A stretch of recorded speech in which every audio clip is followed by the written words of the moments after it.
You are listening to The Vocal Technologist. Spoken tech for your ears.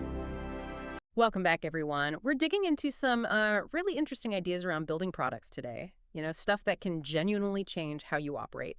We've got some great insights lined up, looking at everything from strategy, talking about value, all the way to, well, customer engagement and even AI. Okay, so let's just jump right in. A big one that really caught my eye is this idea about how we talk about our products, specifically finishing our money sentences.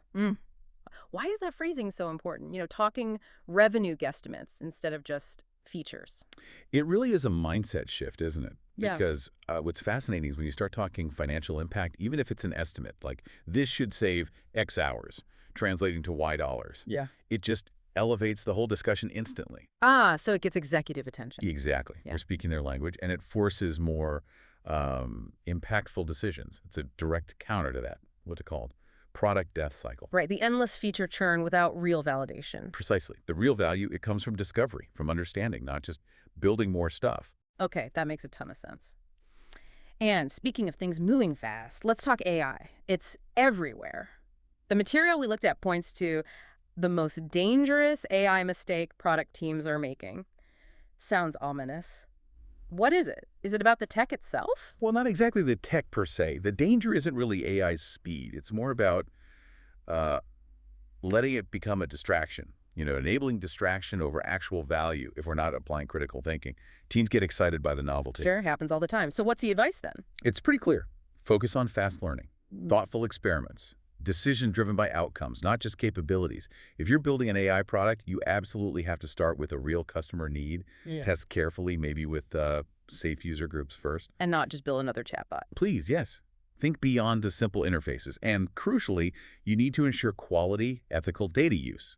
That means constant evaluation, trace analysis. Trace analysis, like mapping its decisions. Yeah, basically understanding how the AI gets to its answer. It helps spot bias errors, early on. It's vital.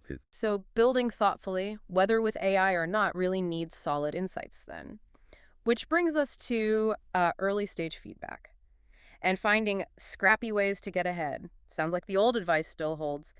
Get out and talk to people. It absolutely does, but maybe more strategically, it's about proactive engagement. You can't just sit back and wait for data to come to you. Right. Be intentional. Exactly.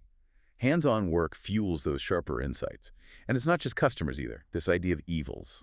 Yeah, the point about evals not just being for AI. Right. Think of them as these lightweight, repeatable checks for your whole workflow, testing different scenarios. Across different teams. Yes, cross-functionally. It helps surface those nasty integration risks before you're close to launch. Gets everyone aligned, ensures readiness. It's just practical. That's a really strong point for any kind of product development, honestly. Okay, shifting gears slightly. For folks striking out on their own or even just thinking about value creation, there is this guide on pricing yourself. And the core idea seemed to be that pricing grows with proof. What's the takeaway there? It's actually quite simple, but powerful. Your value, your credibility, that's what lets you increase your rates over time. It's earned. So you demonstrate results, and your pricing reflects that. Exactly. You build that track record. And it actually reflects a broader leadership principle too, doesn't it? Great leaders, they serve, they adapt, they're transparent, they create environments where their teams, succeed. It's all about demonstrating sustained value, whether that's you or your product. Wow. Okay. We've covered a lot of ground here. Building products that truly resonate. It's complex. From speaking the language of value, using AI smartly, always seeking feedback. It really boils down to thoughtful strategy, doesn't it? It really does. And, if we connect it all back, the ultimate aim of all that discovery, all that feedback, it isn't just hitting an interview quota. It's about achieving what you might call informed conviction, that real, solid confidence that comes from evidence. Informed conviction. I like that. Yeah, knowing why your product matters deep down and having the proof to back it up. That's a fantastic thought to end on. So maybe something for you listening to think about. How are you building that informed conviction in your own work? Keep asking those questions. Thanks for tuning into The Vocal Technologist, and we'll be back soon with more insights. Spoken tech for your ears.